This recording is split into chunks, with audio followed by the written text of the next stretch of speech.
High, আমি সঙ্গীতা। আমি অবসর সময়গুলো কিভাবে কাটাই সেটারই একটা ঝলক। তো এখানে ক্লের কাজ আজ অফ রেখেছি, ক্লে করিনি। আজকে এই ক্যানভাসগুলো নিয়ে এসেছি। ক্যানভাসগুলো অ্যাকচুয়ালি খুব ছোটো ছোটোই, কারণ দিশানি প্রথমবার করছে। তো ছবিগুলো আমার ব্যাটা আমাকে আঁকে দিয়েছে, আর তার মধ্যে কালার ভরছি আমি। আর তার মধ্যে গন্ডগোল করছে ছেলে। দুইটা কালারকে এত পরিমাণে নিয়েছে যে ওর নিজের মনের মতন কালার হয়নি।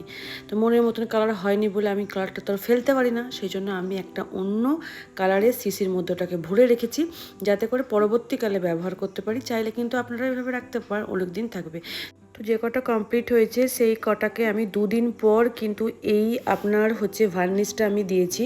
সঙ্গে সঙ্গে দেবেন না, তাহলে কিন্তু কালার উঠে এর ঘাড়ে ওকে লেগে যাবে। দুদিন ভালো করে শুকিয়ে যাওয়ার পর আমি এই ভার্নিশটা ইউজ করেছি। আমি এটা সব কিছুর ক্ষেত্রে এটা ইউজ করি মোটামুটি।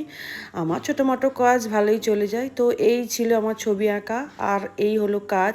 তো কেমন হয়েছে জানাবেন। দেখা হচ্ছে পরে আবার। টাটা।